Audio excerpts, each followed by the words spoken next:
Making kombucha tea is one of the easiest things you can do. All you need is sugar, tea, and some culture. You don't have to have a scoby. It all works the same whether you have a scoby or just the liquid culture. What I did was I ordered a scoby years ago from eBay, and the lady never sent it for over a month. In the meantime, I got very impatient, so I went on ahead and listened to my girlfriend. She said, you don't need a scoby, just get some live kombucha, not the pasteurized kind. I got the GT live kombucha. There are GT kombuchas that have been pasteurized. Those won't work. It's got to be raw. So on the label here, it says Gingerade, and it says right underneath kombucha, organic and raw. This has live cultures. This is all you need. Now, I drank all of it till I got to the bottom, and there was some, I guess you would call it sediments, and I didn't want to drink that. I never do. And so I took the sediments, and that's what I used to make the kombucha. And it worked perfect.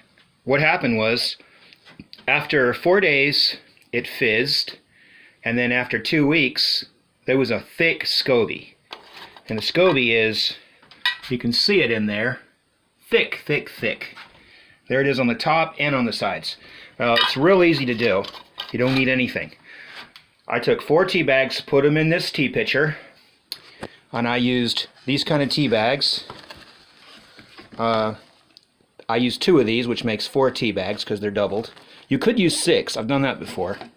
And bring it to a boil, add the sugar, get it nice and sweet. I use 2 tablespoons of this sugar because it's not really light and it looks like it has nutrients in it. And I let it wait till it was room temperature. And then I poured it in this quart jar. And of course, I measured the amount that I put in here, made sure I used the quart jar first so I wouldn't overfill it. And it fit right on the top, and it made a perfect scoby in 2 weeks. And it was already nice and fizzy in just 4 days. And all I did, as I said, about a teaspoon or a tablespoon of swill in the bottom of this after I drank it. And I poured it to the lukewarm, room temperature tea that was in the jar. How much simpler could that be? And then now I have these scobies. If I want to make any more, which I've already done, I simply drink that. And you can also reuse your bottles. They're real high pressure bottles. Put the lid on nice and tight, keep it in the fridge after it's finished. Anyway, you can reuse that and carry that around with you, and it'll be nice and fizzy. But anyway,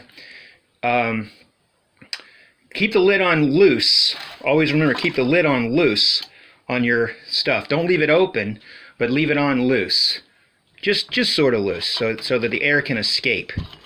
Otherwise, there's a lot of pressure buildup in there from the fizz, the carbon dioxide that the yeast is making. Anyway, you don't need to add anything but tea, sugar, and water. That's it. If you add vinegar to it, it's going to have vinegar mother in there, and that's not good. You want just the kombucha culture. And GT says they got their culture, or scoby, from the Himalayas a long time ago, so that's pretty good.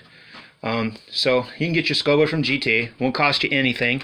Just drink that and use what's left of the swill. I promise you it works. And here's how you make new. Simple. Drink this, whatever you want to do with it. Save the scoby. Make some new tea. Put it in the jars. And add scobies to the jars. And you'll make more. 2 weeks is way, way, way, way more time than you need. It's ready to drink before that. A long time before that. But like I said, 4 days, you got fizz. Such a simple thing. I wouldn't see why you would want to spend all that money on some store-bought stuff, because if you want to ferment something else in there, it's very simple. Once you get your culture going like this, I could throw blueberries in here, and I would have a blueberry flavor. Or I can throw a ginger root in there, or I could literally have ginger powder and just put some of that in there, and it'll ferment kind of like a ginger beer in there with it. You can put fruit, you can put roots, some herb, whatever you want to put in there. Anyway. That's easy to do. Bye-bye.